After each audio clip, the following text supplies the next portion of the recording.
they must know that death awaits you. Why? Because the victim who takes the drugs that you traffic will die. Welcome to Mothership Hits the Streets.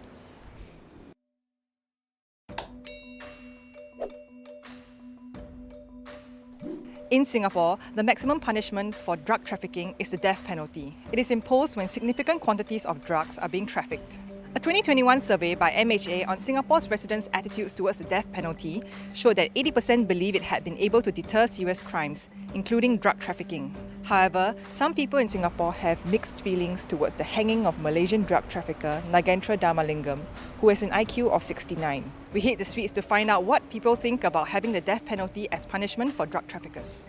I think about it a lot, and honestly, I cannot really come up with a concrete answer for it. It's very case by case. Drug traffickers are people, right? But then they are also affecting like tons and tons of families. I disagree to remove the death penalty in Singapore because I know about the consequences of the trafficking problem in Singapore. And these victims are the people that we don't see or never get reported on. To have such a punishment is to really set the rule that we don't allow this, that there's no room for any discussion in terms of taking drugs in Singapore. Well, I can understand the rationale for the death penalty as a justification for being a very huge deterrent, against drug trafficking and all the crimes associated with drug trafficking. I think taking away a human life is not to be something to be taken so lightly. And we are saying that, what about the people who are the victims, this and that? Well, you can think of better ways to manage the victims and all these things, but executing the person, basically, two wrongs does not make a right. I think best sums up the situation. A better option will be like life imprisonment than death penalty. Death penalty to me is like a short way out than a life imprisonment where they can like rethink about what they did and like maybe even repent for their mistakes.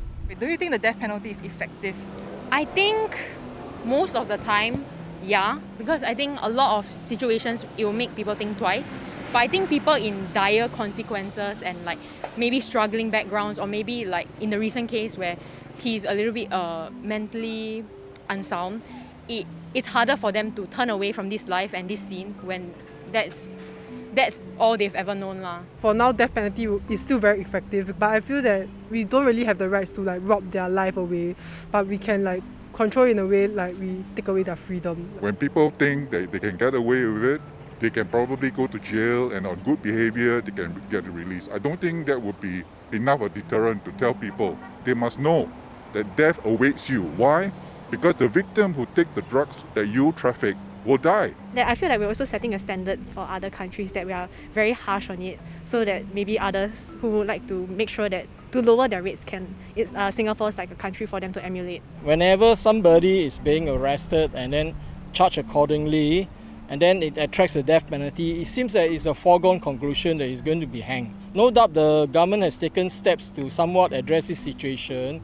In situation where the arrested person, gives a lot of assistance to the authorities, and to help them, arrest more of the same. I think this is very, very very narrow, because not everybody, in fact most of them don't qualify. I think a better situation will be legislation to say that no death penalty for all. The period of incarceration will be tailored according to how much assistance the convicted person renders to the authorities. Why do we victimize those victims to a death penalty and allow the trafficker free? And why should the Singaporeans pay taxes to support criminals who kill people by selling drugs? So I don't understand that, Death penalty protects both parties. It stops the drug problem, it threatens the people who are going to traffic it, but it protects the people as well who might become victims of it. So it makes it a deterrent. These are things that can be changed for the better.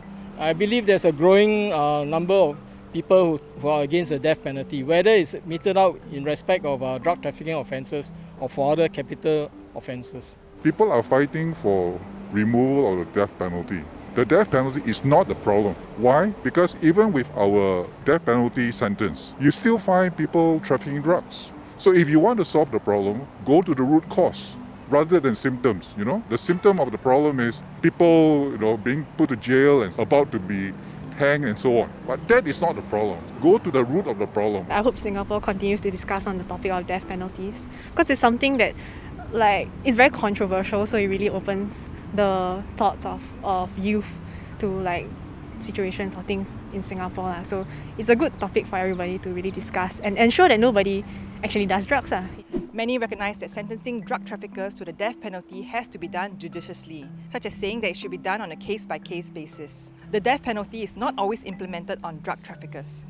In an interview on BBC Hard Talk, Minister K. Shanmugam said that capital punishment is one aspect of a whole series of measures that we have to deal with the drug abuse problem. It's imposed on drug traffickers, and it's imposed because there's clear evidence that it is a serious deterrent for would-be drug traffickers.